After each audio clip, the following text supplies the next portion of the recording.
नमस्कार दोस्तों, कैसे हैं आप सब। स्वागत है आप सभी का एक बार फिर से।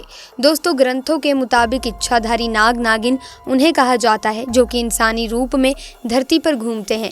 हालांकि वो किसी भी वक्त सांप का रूप धर सकते हैं। ऐसा भी माना जाता है कि इस तरह के इच्छाधारी सांप कोई भी रूप ले सकते हैं और सबके बीच सामान्य इंसानों की तरह रह सकते हैं। दुनिया में दोस्तों कई तरह के जीव पाए जाते हैं जिनमें सांपों को सबसे रहस्यमयी माना जाता है। खासकर इच्छाधारी सांप जो अपनी इच्छा से कोई भी रूप ले सकते हैं और अपनी शक्तियों से किसी को भी नुकसान पहुंचा सकते हैं। दोस्तों, हम सब जानते ही हैं कि नाग नागिन का प्रेम एक दूसरे के लिए कितना अटूट होता है, मगर इच्छाधारी नाग नागिन का गुस्सा और कहर उससे भी अधिक होता है। अगर कोई व्यक्ति नाग को मारकर नागिन से नाग को जुदा कर दे, तब नागिन का गुस्सा 7वें आसमान पर होता है, जिसे देखकर हर किसी के पसीने छूट जाते हैं।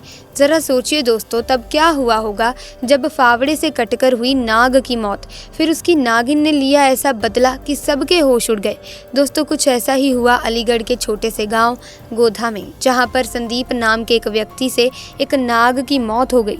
फिर जो उसके साथ हुआ उसे देखकर आप भी कांपने लग जाएंगे। लेकिन दोस्तों, वीडियो शुरू करने से पहले महादेव के दीवाने नीचे कमेंट बॉक्स में हर हर महादेव जरूर लिखें। दोस्तों, अलीगढ़ से कुछ ही किलोमीटर की दूरी पर गोधा गांव है, जहां पर एक नागिन ने अपने नाग की मौत पर ऐसा कारनामा किया जिसे देखकर सभी के पसीने छूट गए थे। दरअसल इस गांव में खेत ही खेत हैं, जिसमें वहां के स्थानीय लोग खेती बाड़ी करके अपना पालन पोषण करते थे। दोस्तों, एक दिन नाग नागिन का जोड़ा उस गांव में भ्रमण करते हुए खेत में पहुंच गया। 3 दिनों से वो जोड़ा उस खेत में चक्कर लगाता रहा। कई लोगों ने उन्हें देखा भी और उनके मन में डर भी बैठ गया। ऐसे में कुछ लोगों को खेत में जाने से डर लगने लगा। लेकिन 3 दिन बीत जाने के बाद लोगों को नाग नागिन का जोड़ा दोबारा खेत में नजर नहीं आया और फिर से सभी लोग अपने काम में बिना डर के जुट गए। एक बार भरी दोपहर में संदीप अपने खेत में फावड़े से काम कर रहा था। वहीं वे नाग नागिन एक दूसरे से बिछड़ गए और नाग अकेले नागिन को ढूंढने लगा। संदीप फावड़े से खेत में काम कर रहा था और अचानक से उसके फावड़े के नीचे नाग का सर आकर कट गया। ये देखकर संदीप के पसीने छूट गए और वो जोर जोर से चिल्लाने लगा।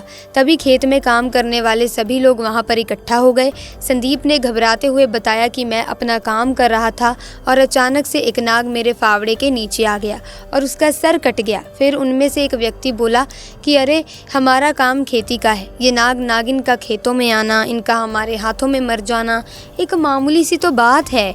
इस घटना को ज़्यादा गंभीरता से लेने की कोई ज़रूरत नहीं। लेकिन वो व्यक्ति ये नहीं जानता था कि ये नाग नागिन साधारण नहीं बल्कि इच्छाधारी नाग नागिन है।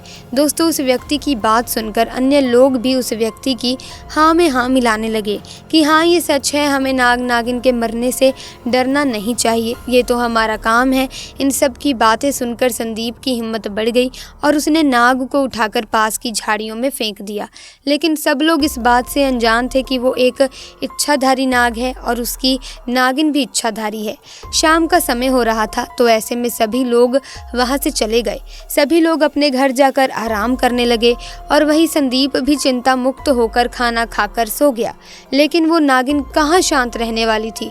उसने अपने नाग का बदला लेने के लिए उसी दिन मौत के 3 घंटे बाद वो नागिन उनके गांव में गई और संदीप के घर को ढूंढते हुए गांव वासियों के घर में जाकर लोगों को डसने लगी। उस नागिन ने जैसे ही 2 घरों में लोगों को डसा तो पूरे गांव में हड़कंप मच गया। सभी लोग चिल्लाते हुए गांव में एक जगह एकत्रित हो गए। फिर वो नागिन गांव के महादेव मंदिर में चोटी पर जाकर बैठ गई और देखते ही देखते उसने एक विशाल रूप धारण कर लिया। वो देखने में बहुत ही भयानक और डरावनी हो गई। उसका ऐसा रूप देखकर गांव वालों के पसीने छूट गए। उसे शांत करने के लिए मंदिर के पुजारी ने मंत्रों का उच्चारण जोर जोर से करना शुरू कर दिया। कुछ ही देर में वो नागिन अपने साधारण रूप में आ गई और मंदिर से उतरकर दूर जाने लगी। वो पूरी तरह से शांत होकर अपने रास्ते चली गई। फिर संदीप ने पुजारी को अपने साथ घटित ये घटना बताई, क्योंकि संदीप को संदेह था कि शायद ये सब उसकी वजह से हो रहा है। तो फिर पुजारी ने संदीप को एक मंत्रों का तावीज़ बनाकर दिया और कहा कि ये सिर्फ तुम्हारी रक्षा कर सकता है, लेकिन तुम्हारे कर्मों को मिटाया नहीं जा सकता। लेकिन वो इच्छाधारी नागिन है, आज नहीं तो कल अपने मरे हुए नाग का बदला तो ज़रूर ही लेगी। ये तावीज़ उसे तुम्हारे पास पहुँचने नहीं देगा। दोस्तों, आज संदीप की उम्र 70 साल की है, लेकिन वो उस तावीज़ को हमेशा अपने पास रखते हैं, इसीलिए वो आज तक उस नागिन से सुरक्षित भी हैं। ऐसे में दोस्तों, अगर आपको ये वीडियो पसंद आई है तो वीडियो को लाइक ज़रूर करें, शेयर करें और साथ ही चैनल को सब्सक्राइब करके बेल आइकन को प्रेस कर दें ताकि नए वीडियोज़ की अपडेट आपको मिलती रहे। आपका बहुत बहुत धन्यवाद।